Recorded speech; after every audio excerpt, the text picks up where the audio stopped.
इब्लीस आपके लिए मुश्किलों को पैदा करता है कि उसको पता है अगर इसको 10वें हिस्से की बरकत मिलना शुरू हो गई तो ये खड़ा हो जाएगा और इसे मैं कभी गिरा नहीं सकूंगा।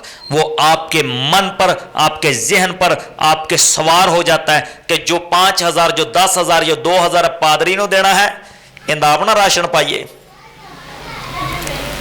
पादरी कड़ा भी उत्थे मेहनत करता रहा जेड़ा इन्हूं 10,000 देना असीं पादरी ने थोड़ी ना देंदे हाँ, असीं खुदावंद नूं देंदे हाँ। असीं खुदावंद लई 10वां हिस्सा कटदे हाँ। असीं शरई कानून और खुदा दे कलाम दे मुताबिक 10वां हिस्सा कटदे हाँ। असीं किसी भी खादम, किसी भी पादरी लई नहीं कटदे। असीं खुदावंद लई अपना 10वां हिस्सा देने हाँ। असीं जो बीज बोने हाँ, हदिये देने हाँ, खुदावंद लई देने हाँ, ना कि किसी आदमी लई।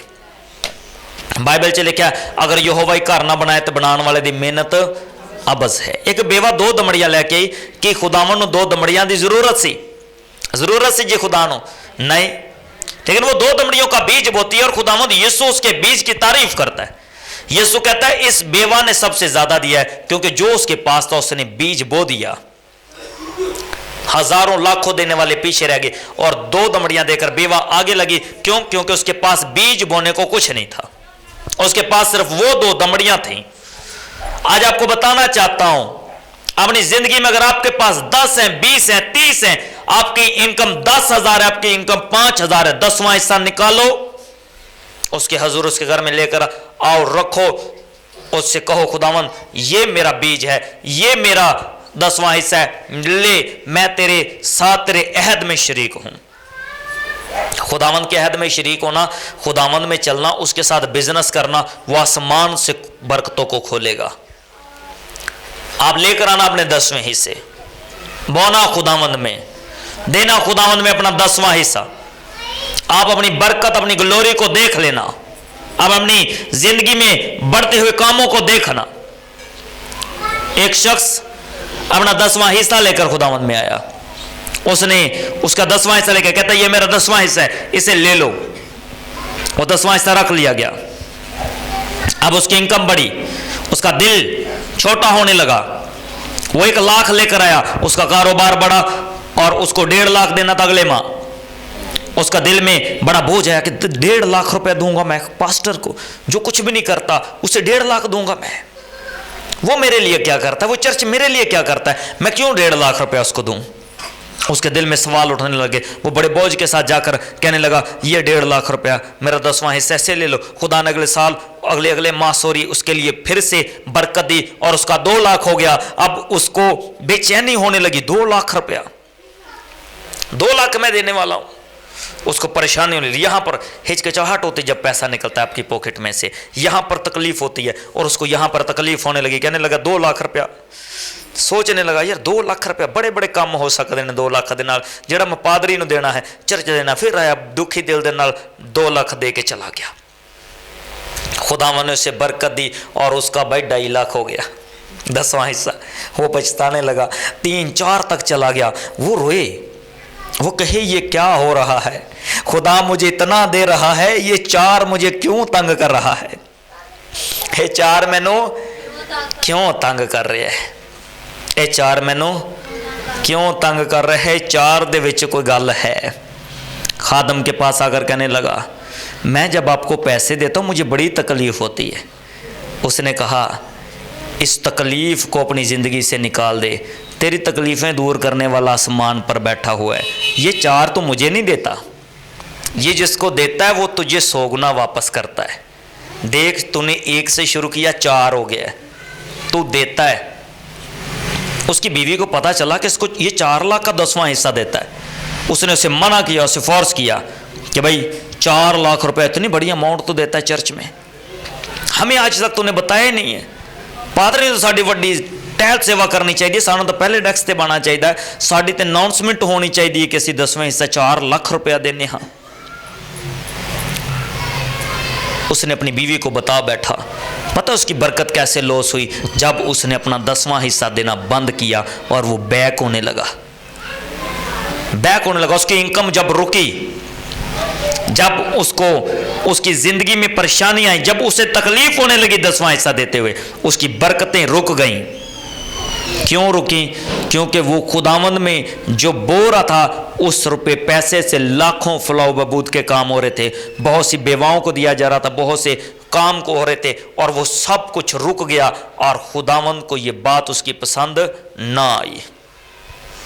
उसका माल, उसका रुपया पैसा, उसका बिजनेस लॉस होने लगा और उसने खुदावंद में आकर माफ़ी मांगी और फिर से अपने 10वां हिस्से देने का बीज बोना शुरू किया। आज लोग बीज बोते हैं, एहसान करते हैं, 10वां हिस्सा देके एहसान करते खादम पर।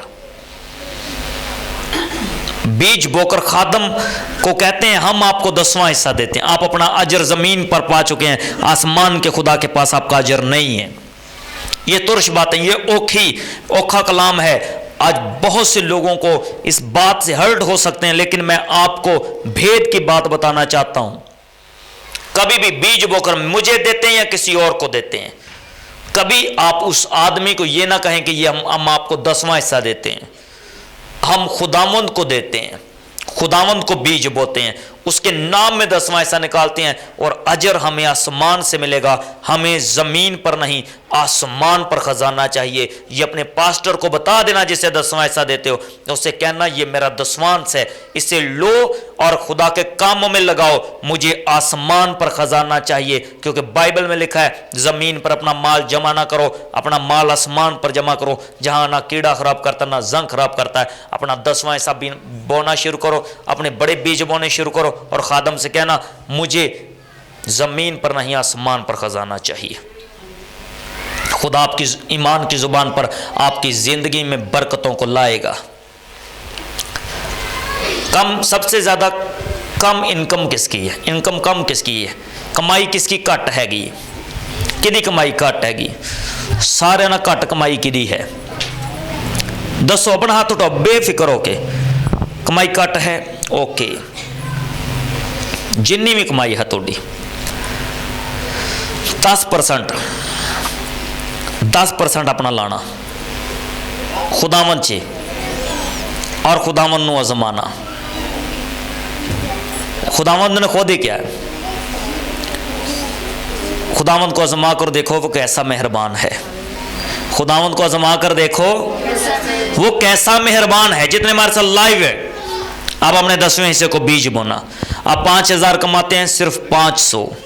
10,000 कमाते हैं, कितना जी? 1000। 20,000 कमाते हैं, 2000। 30 का 3, 40 का 4 और 50 का 5। अब जितने लोग बीज बोते हैं उनकी ग्लोरी को देखो। एक बेटी वो लाइव सुन के इस बात से ताज्जुब करेगी, वो अपने 10वां का बीज बोती थी और उसके बीज से मैं कुछ बेवा बहनों की कफालत करता था। उन्होंने अपना बीज बोना बंद कर दिया और मेरे हाथ से उन बहनों की जो सेवा वो बंद हो गई। अब मेरे पास था नहीं, देने को था नहीं। 2 बेटियां 2018 में अपने 10वां बोती थी और उस 10वां के साथ मैं एक बेटी को पढ़ाता था। 6,000 रुपया महाना उन दोनों का आता था और मैं एक बेटी को पढ़ाता था, उसकी फीस देता था। 1 साल बाद मुझे पता चला कि वो बेटी पढ़ती नहीं, वो बेटी पढ़ती नहीं है। मुझसे 6,000 रुपया लिया जाता है पढ़ने के लिए और वो बच्ची पढ़ती नहीं, वो खुदा का पैसा खा रहे थे। मुझे पता चला वो तो काम करती, वो तो जॉब करती है, आप किसके लिए पैसा दे रहे हो? और मैंने एक बेवा पर रहम खाकर उसकी बेटी के लिए फ़ीस देना शुरू की। लेकिन जब मुझे पता चला मुझे बड़ा दुख हुआ। मैंने कहा वो खुदावंद के पैसे को, खुदावंद के माल को क्यों कर ऐसे ले रहे थे मेरे हाथ से। खैर, मैं जिस नीयत से दे रहा था मेरी नीयत को खुदा जानता है। मैंने आज तक किसी से बात नहीं की क्योंकि मुझे पता है जो बीज बो रहा है वो आसमान पर खजाना जमा कर रहा है। जो हम दे रहे हैं हम भी आसमान पर अपने लिए खजाना जमा कर रहे हैं। मैंने उस बेटी को ये जताया नहीं, मैंने वो पैसे देना बंद कर दिए और 2 साल हो गए उन्होंने मुझे नहीं कहा कि आपने वो पैसे क्यों बंद किए, क्योंकि उनको पता था कि खादम को पता चल गया। उनको पता था कि मुझे पता चल गया कि वो भाई पढ़ नहीं रही बच्ची। अब उस बेटी ने क्या किया, उसने अपना 10वां हिस्सा बंद कर दिया। देखो अब 10वें हिस्से की बरकत क्या थी, उसके शोहर को हार्ट का प्रॉब्लम था, उसके शोहर को पेट में से कुछ इन्फेक्शन थे और वो प्रेयर से ठीक हो गए और वो 10वां हिस्सा बोना शुरू किया। और जब से 10वां हिस्सा बोना उन्होंने बंद किया है, वो फिर से वही रुपया पैसा या उससे ज्यादा रुपया पैसा उनके क्या हो रहा है जी, उनकी फिर बीमारी और मेडिसिन पे लग रहा है। क्यों लग रहा है? क्योंकि वो खुदावंद में जो अहद कर चुके थे उस अहद से अलग हुए। अब यहां पर यह बात नहीं कर रहा कि आप 10वां हिस्सा देते हो तो आप फंस जाते हो, नहीं। 10वां हिस्सा आपकी जिंदगी में आने वाली आफत, मुसीबत और परेशानियों को दूर रखता आपसे। आपका रुपया पैसा ज़िया नहीं होता, आपको आपकी लाइफ में दुख नहीं आते, आप परेशानियों को अपनी लाइफ से जाते हुए देखोगे। किसने जी वादा किया था? याकूब ने कहा खुदावन जो कुछ तू मुझे देगा मैं उसका 10वां हिस्सा तुझे दूंगा। तो मुझे खाने के लिए रोटी और पहनने के लिए कपड़े देना और मैं अपने बाप के घर में सलामत चला जाऊं। 4 चीजें इस कलाम में, खाने के लिए रोटी, पहनने के लिए कपड़े और अपने बाप के घर में सलामत रहूं। तू मेरा खुदा और मैं तेरा बंदा होऊंगा। और वो कहता है मुझे बस क्या करना, जो तू मुझे देगा मैं तुझे उसका 10वां दूंगा। अब देखो आपके हाथ में ये फैसला, आपको जमीन पर माल जमा करना या आसमान पर, आपके हाथ में ये बात है। मैं कभी बीज बोने के बारे में कलाम नहीं था सुनाता, लेकिन अब मैं सुनाता हूं। क्यों? क्योंकि एक शख्स ने मुझे कहा, एक खादम ने कल मुझे कहा, उन्होंने कहा आप लोगों के साथ जुल्म कर रहे हो, आप लोगों के साथ जुल्म कर रहे हो, आप सिखा नहीं रहे, आप बता नहीं रहे उनको देने के बारे में। मैंने कहा ओके डोंट वरी। उसने कहा मेरे चर्च में 35 लाख इस माह क्या हुआ है जी, बीज हुआ है और मेरे चर्च की कंस्ट्रक्शन चल रही है। आप क्यों कलीसिया के साथ जुल्म कर रहे हो? आपने कलीसिया को अपाहिज रखा है, आपने उनकी बरकत को रोका हुआ है, क्योंकि आप उन्हें बता नहीं रहे कि आपका खजाना आसमान पर होगा। मैंने बताया है मेरी कलीसिया ना तो बीमार है, ना तो कारोबार से खाली है, ना तो उनके बिजनेस में बांझपन है। वो रईस हैं, बिजनेस कर रहे हैं, अच्छे हैं, सेहत में हैं, ठीक है, और वो आसमान के खुदा की परस्तिश करते हैं। हर एतवार आकर देख लेना, हर एतवार यहाँ पर लोगों में हाजिरियाँ नहीं पड़ती, लोग खुशी से खुदावंद की इबादत करते हैं। मुझे उसकी बात पसंद आई, मुझे खुशी हुई उसे देखकर, उसे सुनकर। क्यों खुशी हुई? मैंने कहा हाँ मैं भी ऐसी कलीसिया चाहता हूँ कि मेरी कलीसिया में भी लोग परेशान ना हो, मेरी कलीसिया में भी लोग दुखी ना हो, मेरी कलीसिया में भी लोगों के पास अपने कारोबार हो, अपनी जॉब हो। और उसने मुझे कहा जाओ जाकर लोगों को तालीम दो। मैंने कहा ओके दैट्स गुड, आपने अच्छा कहा, ठीक कहा है। हमने कभी ये बीज बोने की तालीम नहीं दी अपने चर्च में। और उसने मुझे प्राणा से, उसने मुझे शाराग से पकड़ा। पता कैसे? उस्ताद का गुर लेना बड़ी बात होती है। और बड़ा नामवर खादम पाकिस्तान का जिसके साथ बैठे थे, और इतना टाइम किसी को नहीं देते। 2 घंटे बाद हमने खुद कहा कि डॉक्टर साहब हमें इजाज़त दें। वो कहता था बैठो। क्या कहता था जी? तो डॉक्टर साहब को टाइम होता है जी? नहीं होता किसी लिए भी। और साड़ी कलीसिया च एक बंदा 50,000 रुपये लैके डॉक्टर साहब को गया, उत्थे मैनू वेख के उनका रंग पीला हो गया। मैं क्या कोई गल नहीं मेक साहब, खुदावंद आपको बरकत बख्शे। हमने लेना होता तो हम आपको कह ना देते, हमने कहा जो नहीं तो हमें क्यों कर मिलता? हमें कहा ही नहीं है। इसलिए बाइबल में लिखा हुआ है जैसा तेरा ईमान है वैसा तेरे लिए हो। जमीन पर नहीं आसमान पर खजाना जमा करना है, जहां पर ना चोर नकब लगाते हैं, ना जंग ना कीड़ा खराब करता है। अपने लिए आसमान के खुदा को राजी करो, वो आपके लिए आसमान खोलकर बरकतें बख्शिश अता फरमाएगा। ये मैं इसलिए नहीं कह रहा कि मुझ में अब लालच आ गया है, ये मैं इसलिए कह रहा हूं कि आपका काम शुरू होना चाहिए, आपका बिजनेस बढ़ना चाहिए। आप ऐसे बीमारियों में ना रहें, आप ऐसे कारोबार में मंदा ना देखते रहें। आप खुदावंद में इन्वेस्ट करना शुरू करो और वो आपको बरकतों पर बरकतें देगा। जिनकी समझ में आया है खुदावंद में आज से अपना माल आसमान पर जमा करना, ये मुश्किल है, मुझे पता लोग क्या कहेंगे, लेकिन मैं परवाह नहीं करता, क्योंकि मुझे रात को ये बात मैंने सीखी है। मैंने रात से ये बात को सीखा और मैं रात 24 घंटे अपने अंदर एनालाइज करता रहा हूँ कि मेरे साथ ये बात जो हुई है इसका मतलब क्या है। और मैंने जब कलाम को पढ़ा और सच में ऐसा था। खुदावंद यीशु ने अपने लोगों को हुक्म दिया कि अपने माल का 10वां हिस्सा लेकर आओ। कहाँ? उसकी हैकल में, ताकि उसके घर में खुराक हो। यहाँ पर कोई ज़रूरतमंद आ जाए तो हम हंस के दुआ करने के अलावा हमारे पास उसे देने के लिए कुछ नहीं होता। हमारे पास सिर्फ दुआ होती है और वो हम उसके लिए दे देते हैं, उसके लिए करते हैं। इसलिए बाइबल में लिखा है कि खुदावंद के घर में अपना 10वां हिस्सा और अपने हदिये जात लेकर आओ, ताकि उसके घर में खुराक हो। यहाँ पर लोग जब दुखी नदार आएँ, उनकी हेल्प की जाए, उनकी कफ़ालत की जाए। आपको वो कलीसिया बनना है जो आप लोगों की कफ़ालत करें। आप हाथ बढ़ाने वाले नहीं, बल्कि आप कर्ज देने वाले हों। इसलिए आप खुदावंद में जो भी इन्वेस्ट करते हैं, आप खुदावंद में अपने आप में इन्वेस्ट करना शुरू करें। खुदावंद आपको आसमान से बरकतों अजर अता फरमाएगा। खुदा अपने कलाम के वस मुझे और आप सबों को बड़ी बरकत बख्शे। आमीन। आए मेरे जीजो, दुआ करेंगे एक छोटी सी।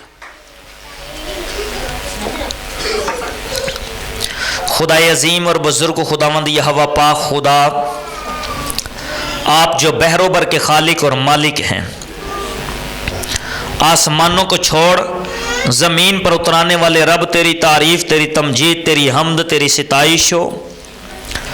खुदावंद तेरे कदमों में झुककर मिन्नत करता हूँ इन तमाम ज़िंदगियों के लिए जो तेरे कदमों में बैठी हुई हैं इस वक्त। बाब, इनकी ज़िंदगी में बड़े बड़े मौजज़ों को कर। शिफा खुदावंद तेरे हाथ से है, नजात तेरे हाथ से है। तो जो खुदावंद हय्यल और कय्यूम खुदा है, तेरे खोले को ना कोई बंद करता है और ना तेरे बंद किए हुए को कोई खोल सकता है। मिन्नत खास करता हूँ बाब यहोवा पाक खुदा, अपने बच्चों पर बड़ी रहमतों को करना, अपने बच्चों को खुदावंद बड़ी बरकतें देना और खुदावंद इनकी ज़िंदगी में बड़े बड़े मौजज़े करना। भाई असलम के लिए, उनके ख़ानदान के लिए आपकी बरकत को चाहता हूँ। जो खुदावंद आपने हमारी बुज़ुर्ग खुदावंद यहोवा पाक खुदा बुज़ुर्ग रसूला बीबी को अपने पास बुला लिया, मिन्नत करता हूँ खुदावंद आसमान से खुदावंद अजर जारी और सारी करना और अपनी बेटी को खुदावंद जन्नतुल फरदौस में जगह अता फरमाना। खुदावंद अपना हाथ बढ़ाकर उस ख़ानदान को बरकत दे और खुदावंद गमज़दा घराने को तसल्ली तशफ़ी अता फरमाना। आपका पाक रूह जो वक्त और फासले की कैद से आज़ाद है, खुदावंद छुए और ब्लेस करे। मिन्नत ख़ास करता हूँ बाब यहोवा को खुदा, जो जानने झुकी हैं इन पर बड़ा फजल और रहम करना, मसीह यीशु के वसीला से ही। आमीन। आए मेरे जीजों,